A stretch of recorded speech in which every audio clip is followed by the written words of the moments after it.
अभिवादन स्वीकार कीजिए। ब्रजेश मिश्रा का आप देख रहे हैं द डिबेट। हम बात करेंगे कोरोना वायरस के लगातार बढ़ते हुए खतरनाक, भयावह, घातक और जानलेवा संक्रमण की। उत्तर प्रदेश में इन दिनों हालात नियंत्रण से लगभग बाहर हो चुके हैं और स्थितियां आउट ऑफ कंट्रोल हैं। आज दो महत्वपूर्ण घटनाक्रम में उत्तर प्रदेश के मुख्यमंत्री योगी आदित्यनाथ और समाजवादी पार्टी के सुप्रीमो और पूर्व मुख्यमंत्री अखिलेश यादव कोरोना वायरस संक्रमित पाए गए हैं। दोनों कोरोना पॉजिटिव हैं और दोनों आइसोलेशन में, होम में, घरों पे मौजूद हैं। उनकी हालात का लगातार जायजा लिया जा रहा है, उनके स्वास्थ्य की लगातार निगरानी की जा रही है। योगी आदित्यनाथ और अखिलेश यादव होम आइसोलेशन में चले गए हैं और दोनों का रेगुलर हेल्थ बुलेटिन भी जारी किया जा रहा है। दोनों के हालत अभी ठीक है, अभी हॉस्पिटलाइजेशन की कोई स्थिति नहीं है। दोनों के जितने भी पैरामीटर्स हैं वो सामान्य हैं। खांसी, जुखाम की बातें कही जा रही हैं, लेकिन फीवर जैसी स्थिति नहीं है। ये तो हुआ वीआईपीज़ के अपडेट। उत्तर प्रदेश सरकार के कैबिनेट मंत्री आशुतोष टंडन उर्फ गोपाल टंडन, नगर विकास के मंत्री हैं, वो भी कोरोना वायरस पॉजिटिव के शिकार हुए हैं और वो 2 दिन पहले अपने पिताजी की जयंती के अवसर पर मुख्यमंत्री आवास पर एक कार्यक्रम आयोजित करवा रहे थे, जिसमें तमाम बड़े मिनिस्टर्स और नेता शामिल हुए थे। कोरोना वायरस का संक्रमण बहुत घातक तरीके से फैल रहा है और सबसे ज्यादा प्रभावित कोई शहर है तो उसका नाम लखनऊ है, राजधानी। आज 5,300 से भी ज्यादा नए केसेस सामने आए हैं और ये नए केसेस का सिलसिला लगातार बढ़ता जा रहा है, वो भी तब जब हम जांच सीमित मात्रा में कर रहे हैं।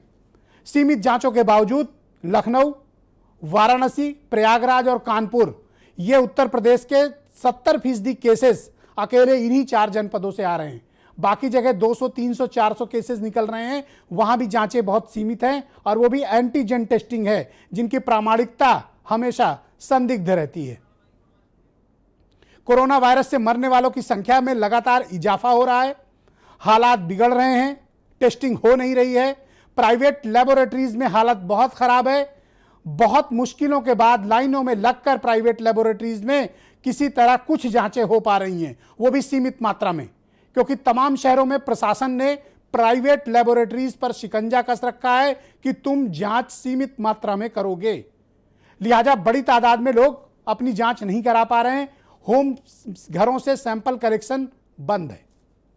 यह हुई प्राथमिक बात। अब आ जाइए इन हॉस्पिटलाइजेशन की बात।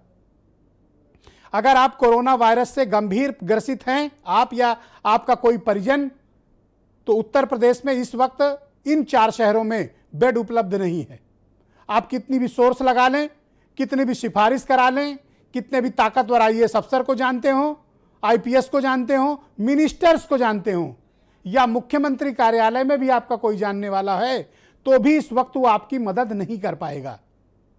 क्यों नहीं कर पाएगा? क्योंकि बेड उपलब्ध नहीं है, हाउसफुल है। उसके बावजूद अगर आप बेड का इंतजाम कर लेते हैं तो उत्तर प्रदेश सरकार के स्वास्थ्य विभाग का एक आदेश है कि जब तक संबंधित जिले का सीएमओ अनुमति पत्र, रिफरल स्लिप नहीं देगा, तब तक कोई भी हॉस्पिटल, चाहे वो प्राइवेट हो या सरकारी, कोरोना मरीज को भर्ती नहीं कर सकता। यह एक ऐसा फैसला है जो कोरोना वायरस के मरीज संक्रमितों के साथ अत्याचार है। कोई किसी तरह जुगाड़ करके, सिफारिश लगा के, कह सुन के, अतिरिक्त पैसे देकर अगर बेड भी इंतजाम करता है तो संबंधित जिले के सीएमओ रेफरल स्लिप यानी अनुमति पत्र नहीं देते हैं।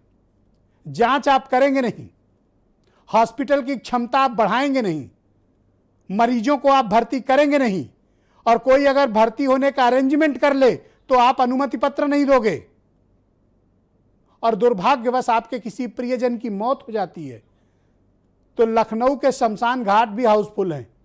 वो भी तब जब 100 चिताओं को जलाने के लिए प्लेटफॉर्म बनाए गए हैं। 100 चिताओं को जलाने के लिए एक साथ प्लेटफॉर्म बनाए गए हैं। लकड़ियां आज कम पड़ गई, बाहर से मंगानी पड़ी, हाहाकार मचा हुआ है। 4-4, 5-5 दिन लग रहे हैं लोगों की जांच रिपोर्ट आने में। ऐसा नहीं है कि जांच लेबोरेटरीज धीमी कर रही हैं, ऐसा प्रतीत होता है कि उनको धीमा करने के लिए कहा गया है, क्योंकि उसके पहले 7 अप्रैल तक जांच बहुत तेजी से हो रही थी।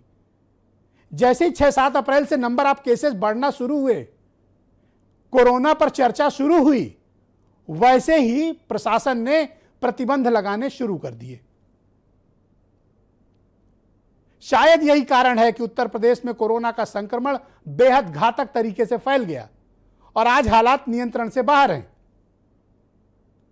खैर, आज प्रधानमंत्री जी ने इंटरवीन किया, सीबीएसई की परीक्षाएं टाली गईं, कुछ स्थगित की गईं, क्लास 10 की स्थगित की गई, रद्द कर दी गई और क्लास 12 के लिए 1 जून को समीक्षा होगी।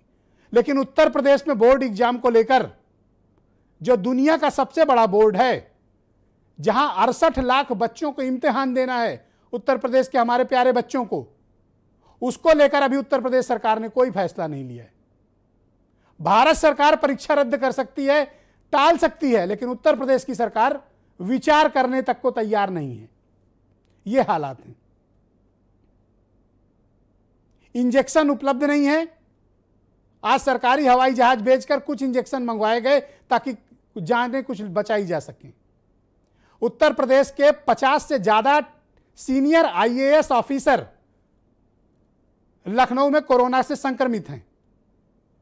कई तो घरों पे तड़प रहे हैं, उनकी जांच तक नहीं हुई है। आईएएस ऑफिसर की जांच नहीं हो रही है, अखबारों में सुर्खियां बनी हुई हैं। मैं आपको डराना नहीं चाहता, हकीकत बताना चाहता हूं कि आपको बचना ही सबसे बड़ा समझदारी है। क्यों? क्योंकि जांच होगी नहीं। क्यों? क्योंकि अगर आप गंभीर हो गए तो भर्ती होंगे नहीं। क्यों सावधानी बरतनी चाहिए? क्योंकि सीएमओ साहब आपको अनुमति पत्र भर्ती होने का देंगे नहीं। अस्पतालों में आईसीयू बेड है नहीं। सोमवार को के पहले दावा किया गया था उत्तर प्रदेश की सरकार की तरफ से कि लखनऊ के भीतर 2000 वेंटिलेटर युक्त आईसीयू बेड उपलब्ध कराई जाएगी। लखनऊ के निजी अस्पतालों में सिर्फ 84 वेंटिलेटर बेड हैं, 84। सरकारी में सब जोड़ लें तो भी 400 से ज्यादा नहीं है, और उसमें भी पहले से क्रिटिकल मरीज भर्ती हैं। तो ये 2000 बेड कौन तैयार करा रहा था? वेंटिलेटर कहां चले गए?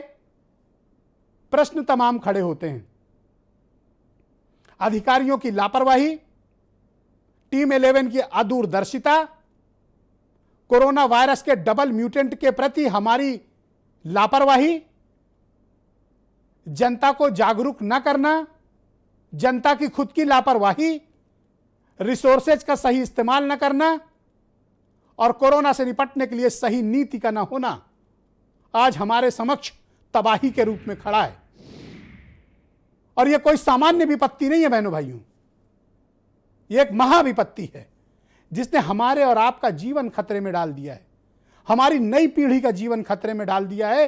क्योंकि अधिकतर लोग जो संक्रमित हो रहे हैं वो 40 से 45 वर्ष के लोग हैं, बच्चे हैं, और जो मृत्यु हो रही है अधिक 45 वर्ष से अधिक लोगों की मृत्यु हो रही है, कामकाजी लोगों की मृत्यु हो रही है। उत्तर प्रदेश के सचिवालय, सरकारी दफ्तर कोरोना वायरस संक्रमित लोगों से भय पड़े हैं। हम चुनाव का उत्सव भी इसी बीच मना रहे हैं, कर्मचारियों की, जनता की जान जोखिम में डालकर। क्या हमने महाविपत्ति से कुछ सीखा? पुराने अनुभवों से कुछ सीखा? नहीं सीखा। अगर सीखा होता तो हम ये गलतियां नहीं कर रहे होते जो हम कर रहे हैं, और ये गलतियां हम लगातार दोहरा रहे हैं। सर्वोच्च सुरक्षा प्राप्त व्यक्ति भी इस संक्रमण का शिकार है। उदाहरण उत्तर प्रदेश के मुख्यमंत्री हैं, उदाहरण उत्तर प्रदेश के पूर्व मुख्यमंत्री हैं। तो ये वायरस आपको क्या कहां तक पहुंचाएगा आप कल्पना नहीं कर सकते हैं। मैं बार बार चेतावनी दे रहा हूं पिछले 1 साल से कि इंफ्रास्ट्रक्चर को मजबूत करने, कोरोना वायरस से निपटने के लिए पर्याप्त पारदर्शी नीति होने, जन जागरूकता फैलाने, मेडिकल इंफ्रास्ट्रक्चर बढ़ाने, अस्पतालों की क्षमता बढ़ाई जानी चाहिए, ना कि शमशान घाट की क्षमता बढ़ाई जाए। कब्रिस्तान में लाइनें लगी हुई हैं। सरकारी डेटा जो बताया जा रहा है वो एक अलग विषय है। शमशान घाट और कब्रिस्तान के मसले कुछ और हैं। वहां से रिपोर्टिंग करना मीडिया ने शुरू किया, तब हालात सामने आए हैं कि आज कोरोना वायरस डेड बॉडी से मृत्यु प्राप्त लोगों की कितनी डेड बॉडीज जलाई गई और कितनी दफनाई गई। इसलिए सावधानी ही सबसे बड़ा बचाव है। सरकार के भरोसे मत बैठिए, जानने वालों के भरोसे भी मत बैठिए, क्योंकि जब विपत्ति आएगी तो आपको कोई बेड नहीं दिला पाएगा। उनके अनुभवों से सीखिए जिनको वायरस हुआ, उन परिवारों के दुखों को समझिए जिनके घर के प्रियजनों को जिन्होंने खोया, जिनकी मृत्यु हुई, उनकी जिंदगी खराब हो गई, जिंदगी बर्बाद हो गई लोगों की, खाने पीने तक को लोग तरस गए। आज भी जो कोरोना वायरस को लेकर गंभीर नहीं है वो भारी गलती कर रहे हैं। वो खुद का जीवन, अपने परिवार का जीवन, नई पीढ़ी का जीवन और आने वाली नस्लों के लिए एक बहुत बड़ा जोखिम तैयार करके जा रहे हैं। उत्तर प्रदेश के हालात बहुत खराब हैं, विशेष तौर पर लखनऊ, वाराणसी के हालात ये हैं कि वहां के कलेक्टर ने पब्लिक सूचना दे दी है कि कोई भी व्यक्ति, पर्यटक या श्रद्धालु वाराणसी ना आए 1 महीने। वार्निंग जारी की है वहां के जिलाधिकारी ने। वहां के अस्पतालों में जगह नहीं है वाराणसी में, जांच भी सीमित है।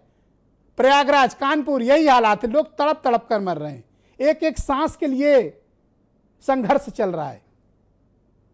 आती हुई हर एक सांस जीवन की उम्मीद देती है कोरोना वायरस पीड़ित लोगों की। आप कल्पना नहीं कर सकते हैं कि क्या सिहरन होती है, क्या तकलीफ होती है कि आदमी जब चाह के सांस न ले पाए तो उस वक्त की तकलीफ का अंदाजा आप लगाइए, आपकी आंख में आंसू आ जाएगा। यह डराने का उपक्रम नहीं है, यह बताने का उपक्रम है कि सावधानी ही बचाव का सबसे बड़ा माध्यम है। क्योंकि जब विपत्ति आई है तो ना तो हम तैयार हैं, हम मतलब सरकार, ना डिपार्टमेंट तैयार है और ना हमने पिछली गलतियों से सबक लिया है। कुछ बयान सुने, फिर एक बड़ी डिबेट को आगे बढ़ाएंगे। यदि ये उत्सव खासकर यहाँ देश के गरीब एवं अन्य सभी जरूरतमंद लोगों को फ्री में वैक्सीन लगाने के रूप में मनाया जाता तो ये ज़्यादा उचित होता। चिकित्सीय उपकरण और चिकित्सा के संबंध में अगर कहीं कमी की कोई शिकायत आती है तो उसको पूरा करने के निर्देश जारी किए गए हैं। और लखनऊ में भी हमारे 2000 बेड अतिरिक्त बन सके के निर्देश दिए हैं। हॉस्पिटल के एडमिशन के लिए आपको सीएमओ से लेटर चाहिए। तो इस तरह की अजीब अजीब चीजें जो सरकार जिस तरह के रूल्स बना रही है, जिससे लोगों पर और भी एक्चुअली दुगना आक्रमण है। एक तो कोरोना का आक्रमण है, दूसरा सरकार की तरफ से आक्रमण है। अनाप शनाप प्राइवेट नर्सिंग होम में इस समय वसूली हो रही है। मरीज परेशान है, वो कह रहे हैं साहब 50,000 लाओ, कोई कह रहा है 1 लाख लाओ। एक फोन नंबर पर आप बताइए मुझे 7,343 केसेस निगेटिव आ गए। ये हो रहा है उत्तर प्रदेश में कोरोना के साथ खिलवाड़। तो ऐसा तो मत कीजिए। आज के कार्यक्रम को आगे बढ़ाते हैं। हरीश चंद्र श्रीवास्तव भारतीय जनता पार्टी से हैं, doctor Vaibhav Khanna health city के निदेशक हैं, doctor Anup Agarwal NH cell IMA के चेयरमैन हैं, डॉक्टर उमा शंकर पांडे कांग्रेस के प्रवक्ता हैं और खुद डॉक्टर भी हैं, डॉक्टर सुनील सिंघल IMA दिल्ली से हैं, जुड़ चुके हैं, अध्यक्ष हैं, मेरे साथ इस कार्यक्रम में जुड़े हैं, और वीरेंद्र सिंह जी हमारे स्टेट हेड। बहुत बहुत स्वागत और धन्यवाद आप सभी का। हरीश जी, मैं आपके अच्छे स्वास्थ्य की कामना करता हूं और उम्मीद करता हूं कि आप पूरी सावधानी बरत रहे होंगे। जिस प्रकार के हालात उत्तर प्रदेश और विशेष तौर पर राजधानी लखनऊ में उत्पन्न हुए हैं, सरकार ने कोई तैयारी क्यों नहीं की थी? लोग अस्पतालों के लिए भटक रहे हैं, मरीज भर्ती नहीं हो पा रहे हैं, जांचें हो नहीं रही हैं, लोग तड़प रहे हैं। क्या आपके इंतजाम इतने नाकाफी हैं कि आप अब तक कोई तैयारी नहीं कर पाए?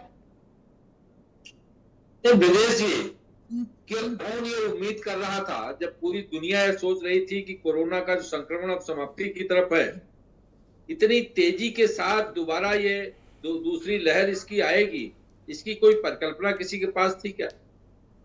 ये निश्चित है कि जो वर्तमान की स्थिति है वो बेहद चिंताजनक है और सरकार पूरी शिद्दत के साथ इसको फेस करने के लिए काम कर रही है।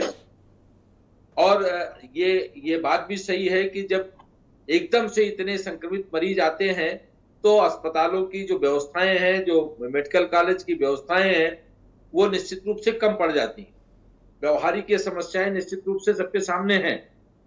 और जहां तक जागरूकता की बात है, गांव माने रिमोट से रिमोट स्थान पे भी लोग इस बात से इसकी पूरी तरह से वाकिफ थे कि कहीं कोरोना संक्रमण और कोरोना जो महामारी है, इसके लिए मास्क लगाना, इसके लिए फिजिकल डिस्टेंसिंग, इन सारे जो अनुशासन है। हरीश जी, मेरा आपसे सवाल ये है कि सरकार को कितना वक्त चाहिए था इस महामारी से निपटने के लिए टीम 11 का गठन किए और इस बीमारी की खबर, इस वायरस के संक्रमण की खबर आए 386 दिन हो गया, 386 days, more than a year. आपको कितना वक्त जनता के लिए चाहिए था कि आप लोगों को बचा नहीं पा रहे हैं?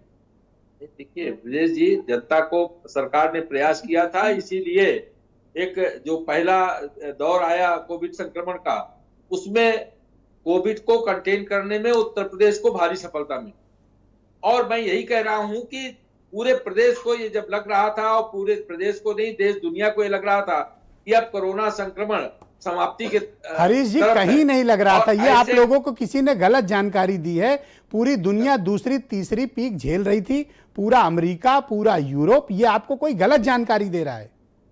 गलत जानकारी नहीं दे रहा है, पूरे देश के लोग और पूरी दुनिया में इस तरह का लोगों की वो थी, जिस तरह से संक्रमण काफी कुछ घट गया था, बहुत न्यूनतम पेशेंट संक्रमित लोग आ रहे थे। तो ऐसे में लोगों का एक भरोसा था कि अब ये संक्रमण सिस्टम की इस नाकामी के लिए आपकी सरकार जिम्मेदार है। आप इसके लिए किसे रिस्पॉन्सिबल मानेंगे?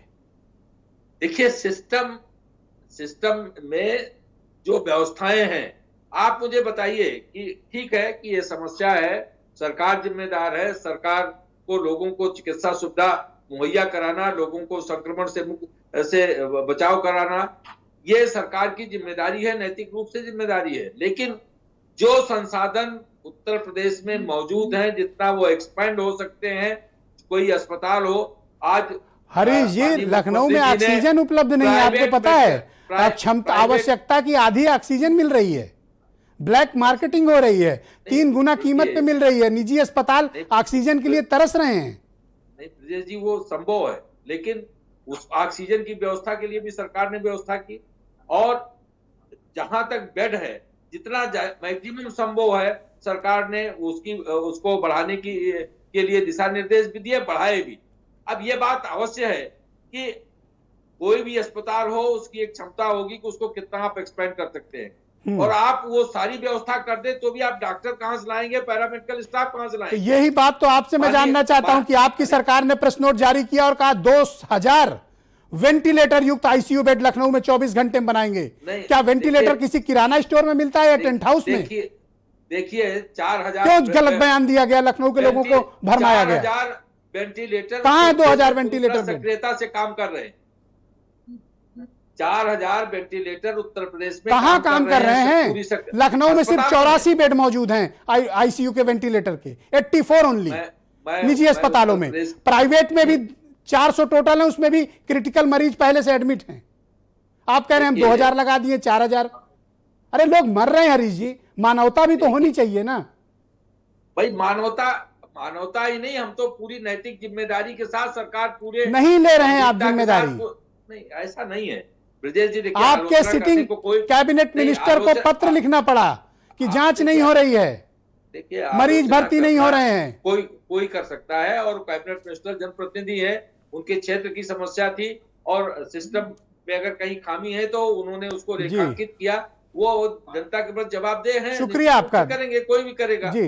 लेकिन जहां तक सवाल सरकार का है, कोई भी सरकार होती तो क्या इतनी बड़ी संख्या में जो संक्रमण फैला, उसका तात्कालिक कोई जादू की छड़ी सरकार चुनी, जहां तो सरकार चुनी किस लिए जाती है? नहीं, काम करने के लिए की जाती है ना। आसमान से उतार, अगर आप ये कह देंगे कि जादू की छड़ी नहीं है तो आप क्यों बैठे हुए हैं फिर नहीं, उस आप पद मुझे पे? बताइए कि एमबीबीएस के 3rd ईयर और 4th ईयर के क्यों कहा आपने कि 2000 आईसीयू वेंटिलेटर बेड देंगे? आपको पता नहीं था? नहीं, सरकार उसके लिए भी काम कर रही है। कहां काम कर रही है? आप ही कह रहे हो कि है नहीं स्टाफ, अब आप ही कह रहे हो सरकार काम कर रही है। मैंने आप दोनों बातें कहते हैं। मैं जो बात कह रहा हूं कि सरकार जो कह रही है उसको कर रही है, सरकार उसकी सारी व्यवस्थाएं कर रही है। डॉक्टर वैभव खन्ना, मुझे बताइए, आज मुझे कम से कम मैंने 10 अस्पताल मालिकों से बात की जिनके यहाँ कोविड के पेशेंट भर्ती हैं, निजी अस्पताल वाले ऑक्सीजन के लिए तरस रहे हैं, और उनमें से कई ने मुझसे कहा कि ऑक्सीजन की व्यवस्था प्रशासन और सरकार संभाल ले, हमको अस्पताल चलाने दो, हम मरीजों को बचा लेंगे। यह किल्लत है ऑक्सीजन की लखनऊ के भीतर। देखिए ब्रजेश जी, ये सच्चाई है कि 2000 वेंटिलेटर नहीं आ सकते, पॉसिबल नहीं है। तो मेरी तो गुजारिश ये है कि हम 2 से 4000 जो वेंटिलेटर की जगह पे बाई पैप हैं या पेशेंट के लिए जो हम लोगों के पास मशीन आती हैं, ऑक्सीजनेटर होता है, डायरेक्ट ऑक्सीजनेटर जो होता है, BiPAP, oxygenator, spirometer, pulse oximeter जी और नेबुलाइजर, जी ये 5 चीजें करते हैं हम, वो उतने से काम बन जाएगा 99% लोगों का। और मैंने आपसे पहले भी कहा कि हर मोहल्ले में एक अच्छा प्राइवेट अस्पताल और मेन केजीएमसी की बिल्डिंग्स अगर ले लें, क्योंकि हर मोहल्ले में हमको एक अच्छा प्राइवेट अस्पताल चाहिए जो कोविड हो। And the third thing is, जो लोग पे कर रहे हैं, पेमेंट कर रहे हैं, उसमें सीएमओ साहब से मतलब नहीं होना चाहिए। हम अपने इलाज के लिए पेमेंट कर रहे हैं, that is a paid treatment, that is not a free treatment. जो पेड ट्रीटमेंट है वो हम डायरेक्ट जाएं और अपना भर्ती कराएं। आप मुझे बताइए, आप तो खुद हॉस्पिटल चला रहे हैं, जब तक ये नहीं किसी करना हो। कोरोना मरीज को अगर आज की डेट में भर्ती होना हो तो उसको रेफरल स्लिप यानी अनुमति पत्र चाहिए या नहीं चाहिए? चाहिए। और मुसीबत ये है कि बेड है नहीं। और चौथी चीज मैं और कहना चाहूंगा, सरकार ये बोल दे कोई डॉक्टर पैरामेडिक मना ना कर सकता है इलाज करने से। अगर उसने मना किया तो एमसीआई के अंतर्गत उस पर कार्रवाई होगी, क्योंकि हम बाउंड हैं इस वक्त इसमें लड़ाई लड़ने के लिए। जब हमने थाली बजवाई है, शंख बजवाया है, तो हमें पूरा हक है सरकार को कि वो हमारा को यूज करे और हम लोग इलाज करें। जी हाँ, डॉक्टरों की सुरक्षा का ध्यान रखें, डॉक्टरों के कंपटीशन का ध्यान रखें, उसके हिसाब से सरकार तय करे हमें क्या करना है। आपको क्या लगता है, इस वक्त लखनऊ के हालात बहुत ही खराब हैं, लेकिन जांचें बाधित हैं, मरीजों को बेड नहीं मिल पा रही है, और जिनको अगर- बेड मिल भी गई उनको ना तो वेंटिलेटर मौजूद है, और आईसीयू में तो खैर जगह मिलना भगवान के दर्शन कर लेने समान है लखनऊ में। ब्रजेश जी, रूरल मेडिकल कॉलेज जो है हमारे, वो ऑलरेडी इक्विप्ड हैं। हमको कोरोना के लिए बेस्ट इक्विप्ड अस्पताल चाहिए और बेस्ट बेड चाहिए जहां सब कुछ हो। इसीलिए मैं कह रहा हूं कि जो पेरिफेरी में मेडिकल कॉलेज रखे हैं वो बेड हैं, वहां इलाज नहीं हो सकता। सरकार से गुजारिश है कि केजीएमसी की बिल्डिंग्स को ग्रेजुअली फॉर्म में आराम से लें, वो ओनली बिल्डिंग है जो ले सकते हैं। जी, all right. Doctor Anup Agarwal, मैं आपसे जानना चाहता हूं कि लखनऊ के हालात क्या हैं, स्थितियां कैसी हैं, आपके पास किस तरह के टेलीफोन आ रहे हैं, लोगों में कितना पैनिक है और ये समस्या कितनी गंभीर हो चुकी है? ब्रजेश जी, सबसे पहले तो मैं यहाँ से शुरू करूँगा कि नवरात्र और रमज़ान के महीने में मेरी प्रभु से कामना है कि हमारे सभी लोगों को स्वस्थ करे, जनता को, डॉक्टरों को, हमारे कर्मचारियों को, सभी को स्वस्थ करे। जी, इस समय हालात बहुत ज़्यादा गंभीर है।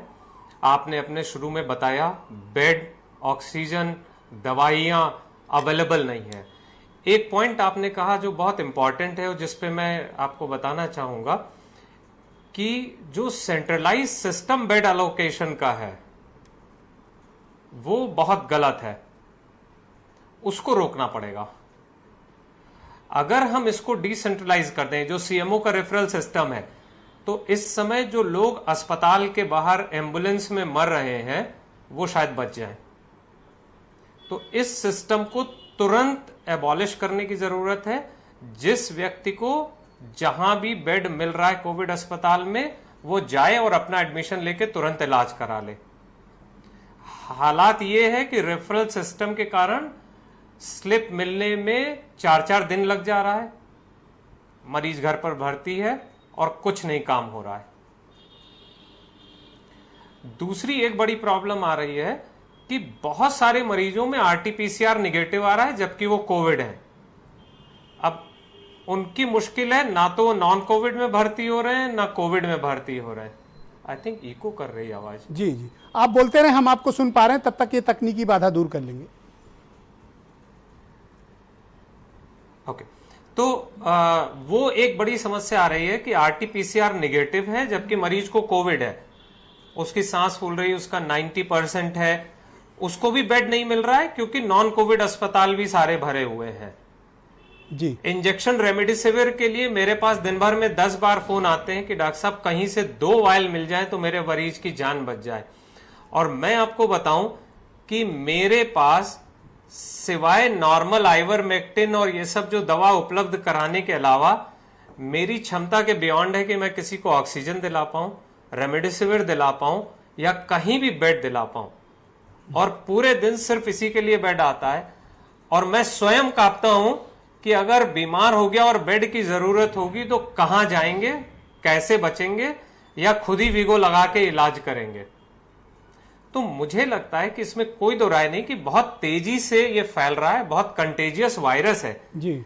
लेकिन हमें तैयारी भी तो उतनी तेजी से करनी पड़ेगी। हम क्या आम जनता को सड़क पर मरने के लिए छोड़ देंगे? नहीं, मैं नहीं ऐसा मानता। तो हमें अपने आप को बहुत तेजी से अपग्रेड करना होगा। अस्पतालों को डिसेंट्रलाइज करना पड़ेगा। अस्पतालों की ऑक्सीजन और दवाइयों की जरूरत को गवर्नमेंट को देखना पड़ेगा, चाहे प्राइवेट अस्पताल हो या सरकारी अस्पताल हो। जनता को इस बात को ध्यान रखना होगा कि पैनिक नहीं हो। एक बड़ी समस्या आ रही है कि बहुत सारे जब लोग जांच अपने होगी घरों नहीं, में इलाज होगा नहीं, दवाइयों बेड को मिलेगी और नहीं, ऑक्सीजन सिलेंडर तो को जनता होल्ड कर पैनिक रहे नहीं हैं, होगी तो क्या होगी? आप जिसके मुझे कारण बताओ, further जनता हानि की भी क्या हो रही है। गलती है इसमें? तो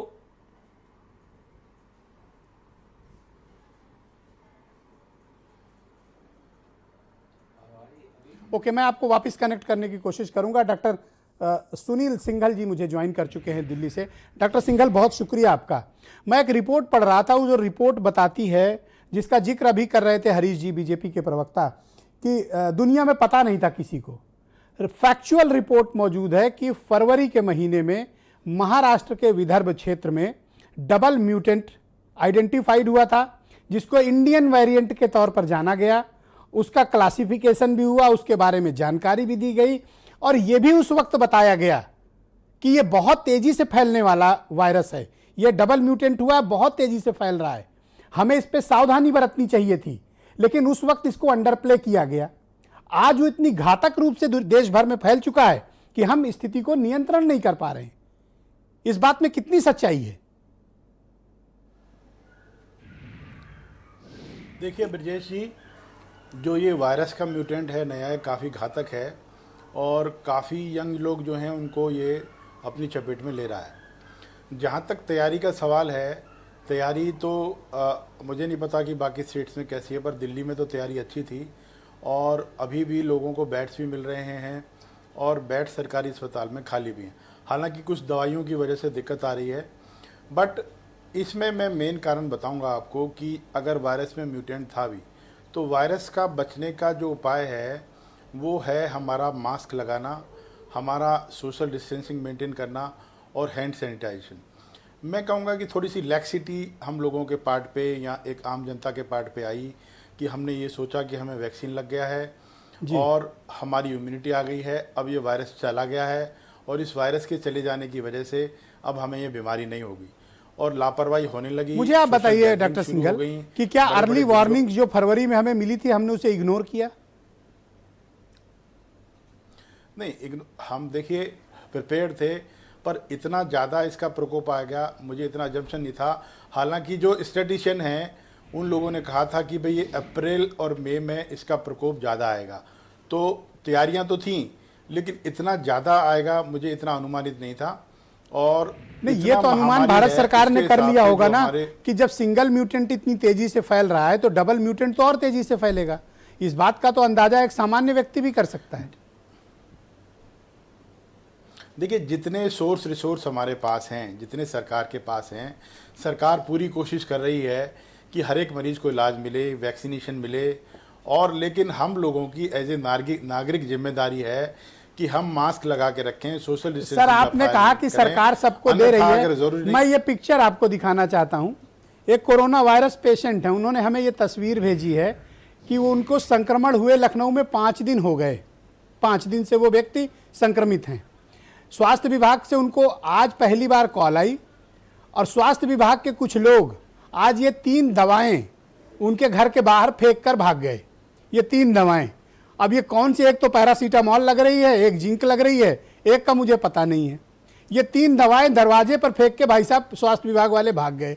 अब आप बताइए कि जो व्यक्ति होम आइसोलेशन पे है उसको न पास ना तो थर्मामीटर है, ना पल्स ऑक्सीमीटर है, ना उसको कोई कंसल्ट कर रहा है, और दवाओं के नाम पर 3 पत्ता फेंक के आप दरवाजे पर भाग गए। ये इलाज है, ये मानवता है, ये हमारे रिसोर्सेज हैं। क्या हमें इस पे शर्मिंदा नहीं होना चाहिए? मुझे लगता है होना चाहिए। Doctor Singhal, go ahead please. Lucknow की जो स्थिति है, मैं चाहूँगा कि डॉक्टर अग्रवाल इसके ऊपर कमेंट करें जी। वो ज़्यादा बेहतर लखनऊ की स्थिति से अवगत हैं। अगर कोई दिल्ली का सवाल है तो मैं ज़्यादा बेहतर करेक्ट बात है। ओके, डॉक्टर उमा शंकर पांडे मेरे साथ मौजूद हैं। ये खुद भी डॉक्टर हैं और कांग्रेस पार्टी के ऑफिशियल स्पोक्स पर्सन भी हैं। डॉक्टर उमा शंकर पांडे, क्या हालात हैं? एक तो पहले पे फिजिशियन के तौर पे आप बताइए, फिर आपसे मैं पॉलिटिकल कमेंट की अपेक्षा रखता हूँ।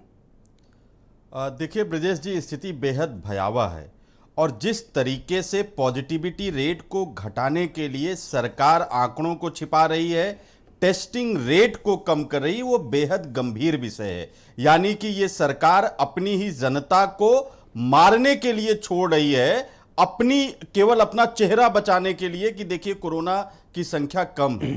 पॉजिटिविटी रेट तब ज्यादा आएगा जब टेस्टिंग ज्यादा हो। टेस्टिंग ये कम कर रहे हैं, जब टेस्टिंग कम हो रहा है तो टेस्टिंग में भी एंटीजन ज्यादा करते हैं। हाँ, उसमें भी फेक है। आरटीपीसीआर का जो टेस्ट है 50% से कम है, बाकी सब हवाई हैं। दूसरा, 5000 चिकित्सकों की कमी पहले ही जिला लखनऊ में था। अगर एक साल पहले ये कोरोना इतने भयावह रूप में आया था कि योगी जी को स्वयं अपने मंत्रिमंडल के 2 कैबिनेट मंत्रियों को खोना पड़ा था और बार बार चेतावनी मिल रही थी कि सेकेंड वेव आने वाला है, तो मुझे लगता है कि कम से कम जो चिकित्सक और पैरामेडिकल स्टाफ था और जो मेडिसिन होती हैं उनकी पूरी तैयारी उत्तर प्रदेश सरकार को पहले से कर लेनी चाहिए थी। आज ऑक्सीजन सिलेंडर 3-4 गुना ज्यादा ब्लैक मार्केटिंग हो रहा है। रेमडेसिविर जो इंजेक्शन है उसको इनको आपातकाल में मंगवाना पड़ा है। यानी कि इनकी कोई भी तैयारी नहीं थी और होनी भी नहीं चाहिए थी ब्रजेश जी, क्योंकि ये चुनाव कार्यों के आधार पर मानते हैं कि ये अपने काम के आधार पर चुनाव नहीं जीतते हैं। ये ला देंगे किसी को। पिछली बार जो मामला आया था वैसा ही कोई हथियार ये तैयार करके बैठे होंगे। लेकिन स्थिति ये है कि लोग जो आइसोलेशन में हैं, जिनके लिए आप ये मेडिसिन दिखा रहे हैं, ये लोग अंतिम सांस गिन रहे हैं। ये सही है ना फोटो? बिल्कुल यही हो रहा है ना? बिल्कुल 3 दवाई दरवाजे पे फेंक के भाग जा रहे हैं।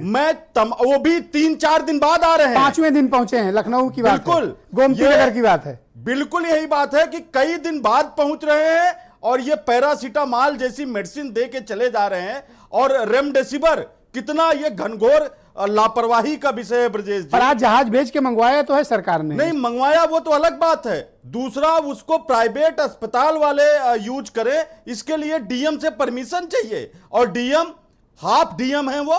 मैं हरीश जी के सामने कह रहा हूं, एलडीए का भी चार्ज है उनके पास और एलडीए इतना बड़ा डिपार्टमेंट है कि वो आधा उधर आधा इधर। नहीं, पैनल पर बैठे लोगों को शायद पता ना हो, मैं उनको बता दूं कि लखनऊ एक ऐसा शहर है, एक ऐसी राजधानी है जहां फुल टाइम कलेक्टर यानी जिला अधिकारी नहीं है।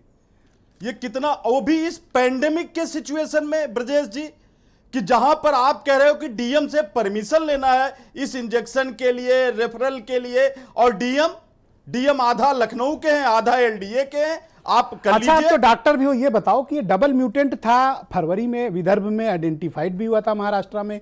हमने क्या अर्ली वार्निंग्स को इग्नोर किया था उस वक्त? बिल्कुल इग्नोर किया था। और ये देखिए, अफ्रीकन डबल म्यूटेंट वेरिएंट की बात हुई थी, अमेरिका तो इसको का हुआ इंडियन था, वेरिएंट नाम दिया गया है, ब्राजील का हुआ था, और ये बाकायदे रिपोर्ट फरवरी में आ गई थी। और फरवरी के पहले ही ब्रजेश जी मैं कह रहा हूं कि सेकेंड वेव की भयावहता को पहले ही लोगों ने रेखांकित कर दिया था कि सेकेंड वेव आएगा। तो क्या कोई काउंटर प्रोडक्टिव अप्रोच नहीं थी हमारे पास? बिल्कुल नहीं थी। बस एक था कि मुख्यमंत्री जी, अमित शाह जी, सारे लोग बंगाल चुनाव में व्यस्त थे और कितना घोर लापरवाही का संदेश अमित शाह जी दे रहे थे कि कल जो उन्होंने खुद ट्वीट किया था अपने ऑफिशियल अकाउंट से, जो अमित शाह जी ने ट्वीट किया था बगैर मास्क लगाए। वीरेंद्र जी डिबेट में शामिल हो चुके हैं। Virendra ji thank you. इससे ज्यादा पांडे जी शुक्रिया आपका, धन्यवाद। वीरेंद्र जी, क्या हाल है उत्तर प्रदेश के और विशेष तौर पर राजधानी लखनऊ और वाराणसी को लेकर मैं बहुत चिंतित हूं, क्योंकि वाराणसी से आज मुझे बहुत टेलीफोन आए, लोगों की जांचें नहीं हो रही हैं, भर्ती नहीं हो पा रहे हैं। वहाँ के कलेक्टर का भी मैंने वो ट्वीट देखा जिसमें वो लोगों से मना कर रहे हैं कि वाराणसी मत आइए। लखनऊ के हालात कैसे हैं वीरेंद्र जी? आज आप दिन भर व्यस्त थे लोगों को एडमिट कराने में, क्या स्थिति है? थोड़ा दर्शकों को जानकारी दें। देखिए, लखनऊ में आज 5450 के करीब मरीज मिले हैं नए। और एक बात बहुत अच्छी लगी, अभी कही जा रही थी कि हर मोहल्ले में अस्पताल है प्राइवेट, सरकार उनको कोविड अस्पताल घोषित करे और लोग अपना ट्रीटमेंट कराएं और ये सीएमओ से पर्ची लेने वाली व्यवस्था खत्म की जाए। लखनऊ के सीएमओ का नंबर कोई किसी के पास होगा नहीं, और होगा तो उठता नहीं होगा, और नाम संजय भटनागर का बहुत कम लोग जानते भी होंगे। और लखनऊ के डीएम की जो चर्चाएं हैं वो सैकड़ों बीघा जमीन को लेकर है। लखनऊ का डीएम और सीएमओ, इन दोनों को तो सरकार को सस्पेंड कर देना चाहिए कि ये पूरी तरह से फेल्योर कर गए हैं। जो डीएम ये कह रहा है कि रोड पर लोग मर रहे हैं, वो इतने प्रतिबंध और कानून क्यों लाद रहा है उत्तर प्रदेश और लखनऊ की जनता पर कि आप जांच रिपोर्ट ना दो, जांच रिपोर्ट नहीं आएगी तो लोग कोविड से अस्पताल में एडमिशन कैसे पाएंगे, और रिपोर्ट भी आ जा रही है तो उनको स्लिप सीएमओ की नहीं मिल रही है, वो जाए तो कहां जाएं। जी, ये दुर्भाग्यपूर्ण स्थिति बनी हुई है। प्रधानमंत्री के संसदीय क्षेत्र में अरविंद शर्मा जी को भेजा गया, जो उनके साथ 20 साल से रहे हैं, उनके वो वरिष्ठ नौकरशाह हैं, वो 2 दिन से वहां कैंप कर रहे हैं। पर्यटकों को रोक दिया गया, वैसे भी कोई पर्यटक नहीं जाएगा जहां इतनी बड़ी महामारी फैली हो। बात उसकी नहीं, बात यह कि व्यवस्था चरमरा गई है। लोग अपनों को मरते हुए देख रहे हैं, चिल्ला रहे हैं। रात में 12 बजे 1 बजे आप किसको किसको बेड दिलाएंगे। लखनऊ में एडीजे को बेड नहीं मिल रहा था रात में 12 बजे। लखनऊ के एडीजे हैं संजय सिंह, उनका फोन सीएमओ नहीं उठा रहे थे, वो गिड़गिड़ा रहे थे कि मेरी जान बचा लीजिए। रात में 2 बजे तक कोशिश करके किसी तरह उनको एडमिट कराया गया। एक नहीं कई मामले हैं। आज मुख्यमंत्री योगी आदित्यनाथ खुद कोरोना पॉजिटिव हुए हैं। उनके सरकार के सारे अधिकारियों में से अधिकांश पॉजिटिव हैं। आप देखिए, अखिलेश यादव के बारे में भी आज खबर आई है कि वो कोरोना पॉजिटिव हो गए हैं। भाई, जो बड़े लोग हैं उनको सुविधा मिल जाएगी। उनके लिए पीजीआई को अलर्ट कर दिया गया, उनके लिए मेदांता को अलर्ट कर दिया गया। उनको जरूरत पड़ेगी तो एयर एम्बुलेंस भी मिलेगी। मुख्यमंत्री आवास पर 24 घंटे डॉक्टर रहते हैं। लेकिन लखनऊ का आम नागरिक कहां जाए, कैसे वो जिए। बीजेपी के सांसद कौशल किशोर और बीकेटी के विधायक अविनाश त्रिवेदी ने कहा कि ये पंचायत चुनाव स्थगित कर दीजिए, लोग जिंदा रहेंगे तब चुनाव कराएंगे, लोग मर जाएंगे उस विकास का हम क्या करेंगे। लेकिन सरकार ने अभी तक इस पर कोई, 25,000 इंजेक्शन रेमडेसिविर का मंगा दिया। तो इस इंजेक्शन से क्या होगा। अभी ब्रिजेश जी, जिस प्रदेश में मौत के सहवास का मौसम चल रहा हो, वहां पर ये टीका उत्सव शब्द कितना बेमानी है। आप बताइए, कितना बड़ा धोखा है और कितना दुखद शब्द है उत्सव। जब हम लोग अपने लोगों को बचा नहीं पा रहे, अपने जानने वालों को, उनकी मौत हो रही है और हम उत्सव मना रहे हैं। ये किसका उत्सव हो रहा है। हाँ, आज आप बता रहे थे कि एक वरिष्ठ पत्रकार सच्चिदानंद जी की मृत्यु हो गई। सच्चिदानंद सच्चे मर गए, पीके श्रीवास्तव मर गए, 100 से ज़्यादा पत्रकारों की रिपोर्ट 1 हफ्ता हो गया कोरोना की जांच कराए, उनकी आ नहीं रही है। ये क्या हो रहा है, कब रिपोर्ट आएगी, कोई कुछ बताने वाला नहीं। एक अफसर आज ये कह रहे थे कि 10 दिन और बीतने दीजिए, ये जो डॉक्टर और पैरामेडिकल इलाज में लगे, जब ये बड़ी संख्या में संक्रमित हो जाएंगे तब स्थिति और भयावह हो सकती है, क्योंकि कोई इलाज नहीं करने वाला रहेगा। आज दिल्ली से एक सूचना आई है कि मुख्यमंत्री केजरीवाल ने कहा कि वो सारे 5 स्टार होटल का अधिग्रहण करने जा रहे हैं और जो उनके बैंक्वेट हॉल हैं उनको अस्पताल में बदला जाएगा, अस्थायी अस्पताल में।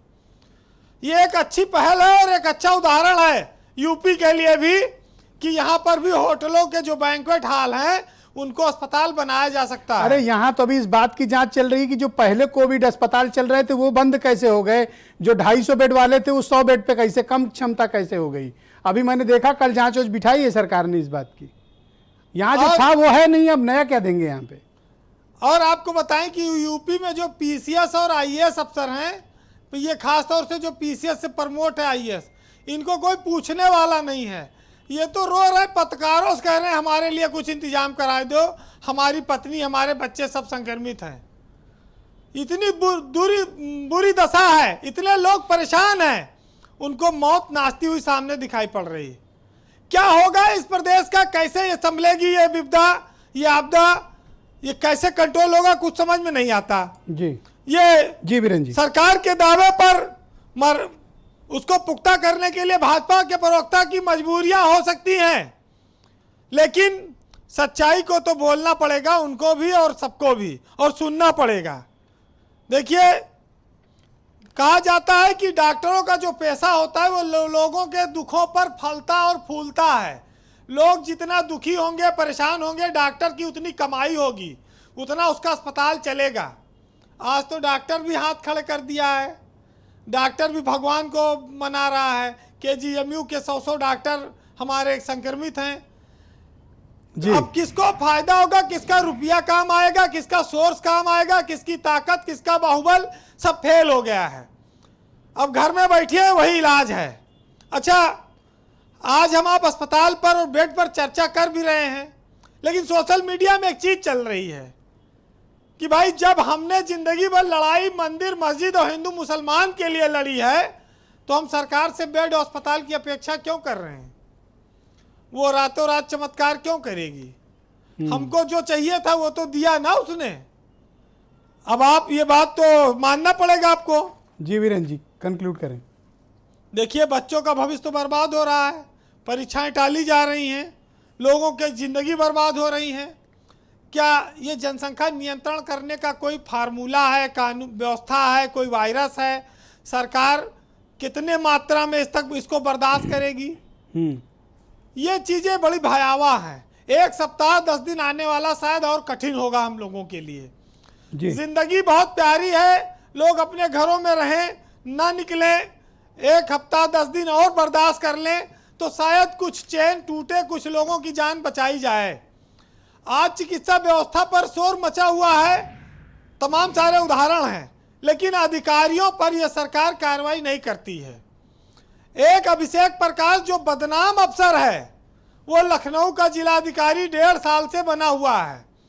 वो जो भ्रष्टाचार के लिए कुख्यात है, जिसके तमाम इतिहास में शिकायतें रही हैं, आचरण से लेके और धन कमाने की, वो इस योगी ईमानदार सरकार का राजधानी का डीएम बना है, जो अहंकार में है, जो गरीबों की, किसी व्यक्ति की, पीड़ितों की सुनने को तैयार नहीं है। तो भैया, सीएमओ के अस्पताल के चक्कर में कितने लोग जान गंवाएंगे?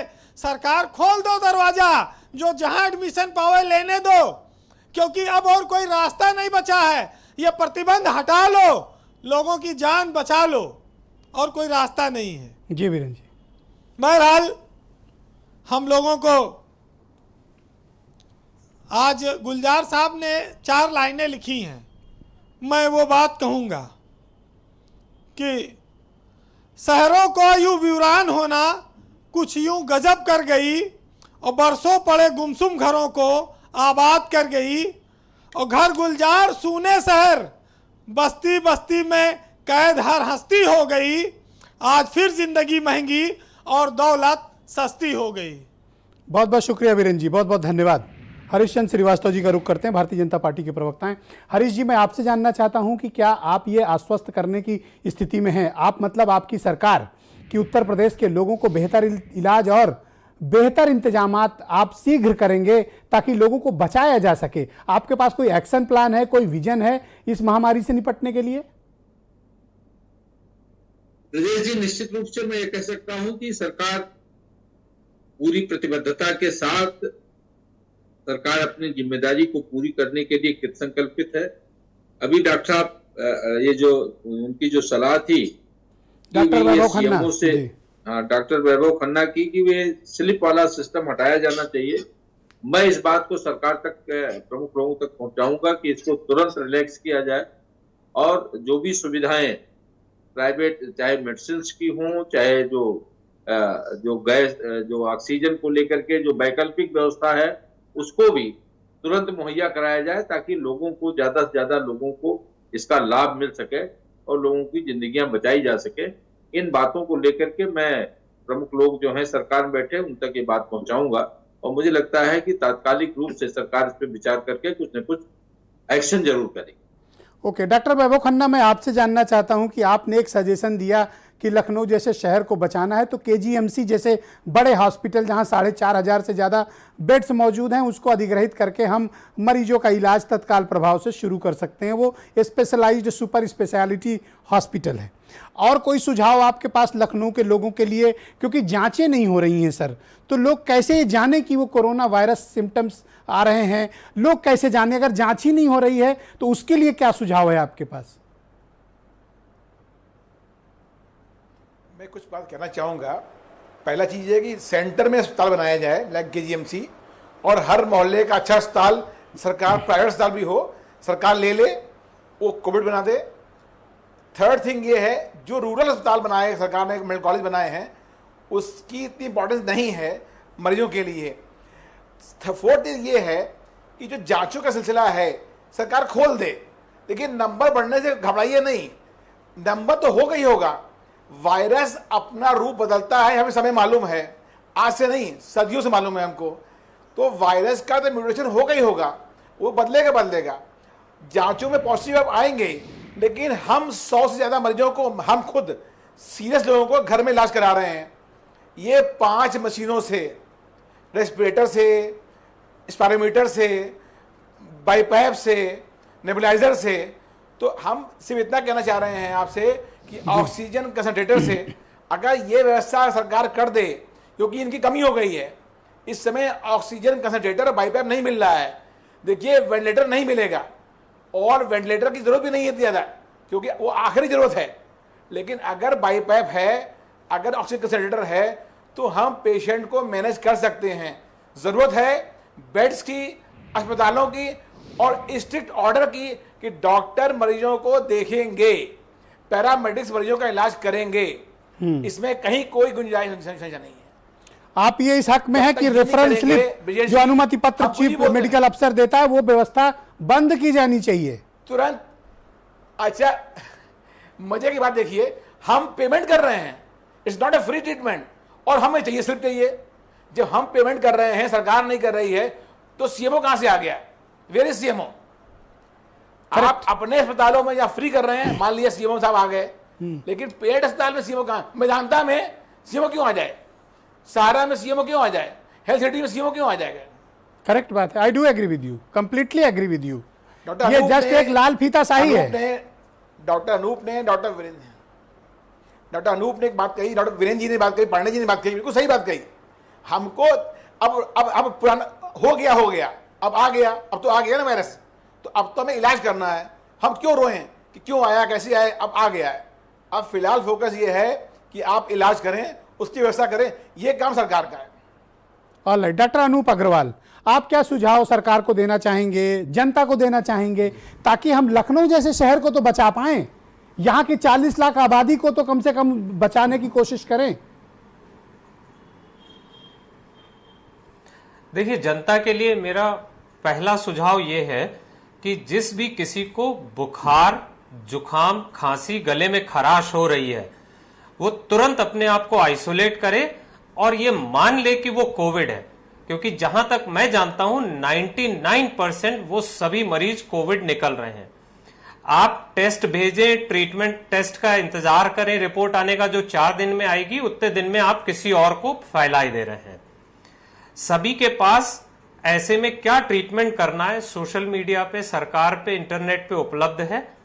वो ट्रीटमेंट यानी कि आइवरमेक्टिन 3 दिन, vitamin D, doxycycline, zinc and vitamin C ले, रेगुलर स्टीम इनहेलेशन करें, रेगुलर गार्गल करें, अपना SpO2 को मॉनिटर करें।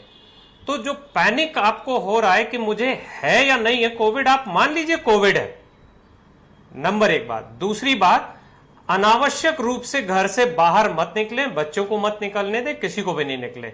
आप सेल्फ इम्पोज्ड लॉकडाउन में आ जाएं, सरकार नहीं लगा रही, कोई बात नहीं जी। तीसरी बात, किसी भी तरह के सामान की इस एप्रीहेंशन से कि मुझे कल ऑक्सीजन या रेमडेसिविर की जरूरत होगी, प्लीज मत करें। उससे जिनको आज जरूरत है उनको मिल जाएगी, कल भगवान ना करे आपको आवश्यकता होगी तो आपको भी मिल जाएगी। करेक्ट है। सरकार के लिए मैं ये कहूंगा कि जैसा सभी लोगों ने कहा कि सिस्टम ऑफ रेफरल को बिल्कुल बंद कर दें, इसको डिसेंट्रलाइज कर दें, जो जहां भर्ती होना चाहता हो, क्योंकि न सिर्फ कोविड बल्कि जो नॉन कोविड मरीज हैं, जो सीरियस हैं, उनको भी आज बेड नहीं मिल पा रहा है। करेक्ट है। सरकार पूरी तरह से सुनिश्चित करे कि जो दवाइयां हैं और ऑक्सीजन वो उपलब्ध हो पाए, क्योंकि सच्चाई यही है, क्लेम कुछ भी कहा जा सके कि आज की तारीख में ऑक्सीजन और दवाइयां अस्पतालों को उपलब्ध नहीं है। तीसरा, जैसा डॉक्टर वैभव खन्ना जी ने कहा कि BiPAP, high flow nasal oxygen, nebuliser, ये प्रदेश में जितनी जल्दी मंगा के वो प्राइवेट और सरकारी अस्पतालों में हर बेड पे उपलब्ध कराया जाए तो वो कर सकता है। टेस्टिंग को रोके मत। डॉक्टर वैभव खन्ना ने कहा कि बढ़ने दीजिए नंबर, ऐसे भी तो बढ़ रहे हैं। हमारे आंख बंद करने से ऐसा नहीं कि कोविड खत्म हो जाएगा। एटलीस्ट टेस्टिंग की रिपोर्ट जल्दी आने दें। जितनी जल्दी रिपोर्ट आएगी वो व्यक्ति अपने को आइसोलेट करेगा और सावधान करेगा। काश आप सबके सुझावों को हमारी सरकार अमल करे। के कारण अफसोस की बात जानते हैं क्या है, यहाँ चिकित्सकों की टीम 11 नहीं है, टीम 11 IAS अफसरों की बनी हुई है। जो वो सुझाव, जो सलाह, जो आवश्यकता होनी चाहिए प्रदेश और राज्य और शहर के लिए, वो आप लोगों को देनी चाहिए, वो बेसिकली IAS ऑफिसर से ली जा रही है। इसीलिए इंस्पेक्टर राज चल रहा है कि भर्ती कराने के लिए भी CMO की परमिशन चाहिए, इंजेक्शन के लिए DM की अप्रूवल चाहिए। डॉक्टर सुनील सिंघल जी, आप लोग दिल्ली कैसे मैनेज कर रहे हैं? देखिए, दिल्ली में हम देख रहे हैं जैसे जो पेशेंट्स हैं, जो OPD पेशेंट्स हैं, उनको तो हम होम आइसोलेशन एडवाइस कर रहे हैं, या जो आइसोलेशन सेंटर्स हैं जो गवर्नमेंट ने बनाए हैं वहाँ पे एडवाइस कर रहे हैं। अगर उन पे घर पे होम आइसोलेशन में आप क्या क्या फैसिलिटी मरीज को प्रोवाइड करते हैं सर? होम आइसोलेशन में देखिए, हमने कोविड को 3 कैटेगरी में बांटते हैं, माइल्ड, मॉडरेट और सीवियस।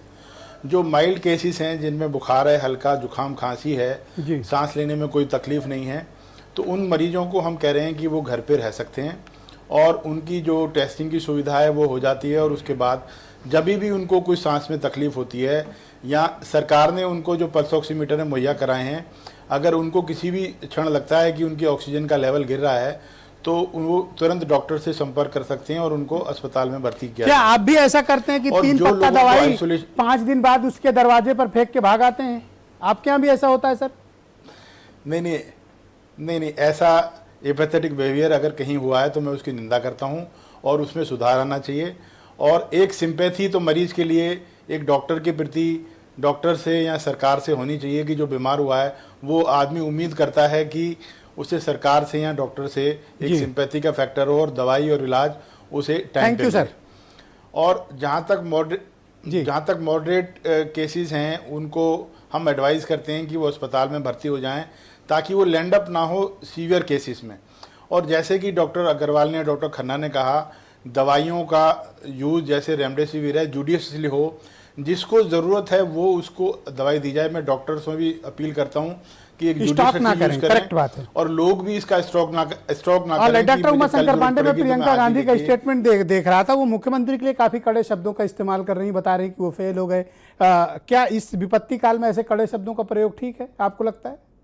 देखिए ब्रजेश जी, अगर विपत्ति स्वयं आई हो, नेचुरल कैलामिटी भी होती हैं, तमाम चीज़ें होती हैं, लेकिन जब वो लापरवाही से आई हुई होती है तो निश्चित रूप से उसकी आलोचना होनी चाहिए और सकारात्मक आलोचना होनी चाहिए। प्रियंका गांधी जी ने तमाम तरीके के सलाह भी दिए हैं कि आप जिला स्तर, किसी को नकारा कह रहे हो और कह रहे हो कि आप सकारात्मक कर रहे हो। नहीं, क्या ये नकारापन नहीं है ब्रजेश जी कि आप जो है वेस्ट बंगाल के चुनाव में फ्री हैं और एक बड़ा तमगा लेके आ जाते हैं अंतिम समय में कि उनको खुद कोरोना हो जाता है, आइसोलेशन में चले जाते हैं और उत्तर प्रदेश की जनता मर रही है। आपके पास जो है 500 के लगभग ICU हैं और 13,000 पेशेंट मरने के लिए अस्पतालों में है। 45,000 डॉक्टरों की जरूरत होती है CSC और PSC पर, आपके पास कितने हैं? महज 13,000 डॉक्टर हैं। ये आप 4.5 साल में चिकित्सकों की कमी नहीं पूरी कर पाए तो क्या आपकी आलोचना नहीं होगी? अगर आप जो है एक तरफ कहते हो मास्क मास्क मास्क और दूसरी तरफ बगैर मास्क के आप रोड शो करते हो तो क्या आलोचना नहीं होनी चाहिए? बिल्कुल होगी आलोचना। आप इसके लिए निश्चित रूप से जिम्मेदार हैं। आप अपने लोगों को, आपको पता है कि लखनऊ के शमशान घाटों पर क्या हालात हैं? शमशान, अब देखिए वो प्रियंका वाड्रा चिल्लाएंगे, देखिए शमशान घाटों की स्थिति आप देख लीजिए। ये शमशान क्यों हरीश जी बताइए? शमशान घाट पर लकड़ी तक ये नहीं उपलब्ध करा पा रहे पार्टी- हैं। अब ये जाके कांग्रेस पार्टी आज आइवरमेक्टिन और कोरोना कुछ महामारी इंजेक्शन पे जुटा रहे हैं और भी वहां राजनीति शमशान कर रही घाटों है। पर और ये यही लकड़ी करते नहीं है। रहे। इनको क्या डॉक्टर ये कमलेश आइडिया है, कांग्रेस पार्टी को ये अपनी आइडिया है कि जो व्यवस्था अंतिम करनी चाहिए। सांस आइसोलेट अपने घरों में अंतिम सांस ले रहे हैं, आप उनकी मना स्थिति का अंदाजा लगा सकते हैं क्या? क्या आप उनके परिवारों पर जो बीत रही है आप उससे शर्मसार होंगे क्या? मैं तमाम ऐसे लोगों को जानता हूं जो अपने घरों में आज बैठे सरकार से, अपने चिर परिचित लोगों से गुहार लगा रहे हैं, लेकिन कोई उनकी मदद नहीं कर पा रहा है। आप इसकी जिम्मेदारी लेंगे क्या? आप आके चैनलों पर चिल्ला सकते हैं, लेकिन हकीकत यह है कि ये जो मौतें हो रही हैं इसके जिम्मेदार आप हैं। ब्रजेश जी जहां चाह होती है वहां राह होती है। ये नहीं सुनेंगे, ये हमारी सलाह नहीं सुनेंगे, ये प्रियंका गांधी जी की सलाह नहीं सुनेंगे, ये उनके ऊपर पैंडेमिक का मुकदमा कर देंगे और खुद रोड शो करेंगे।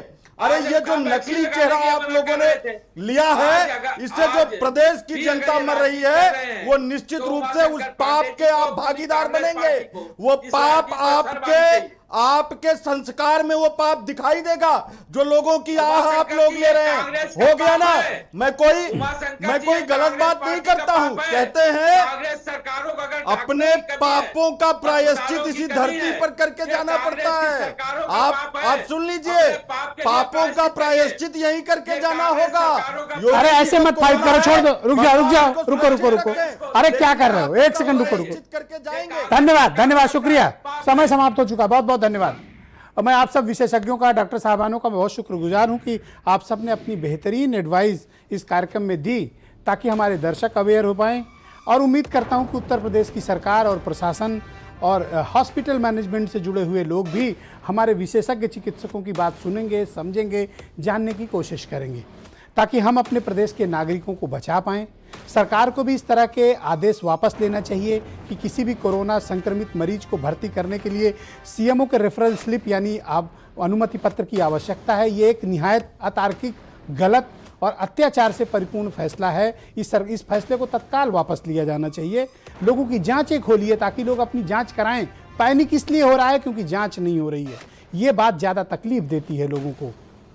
तो संयमित व्यवहार, कोविड का पालन करना, नियमों का, मास्क पहनना, सोशल और फिजिकल डिस्टेंसिंग का पालन करना और सावधानी बरतना ही हमें इस महाविपत्ति से बचा सकता है।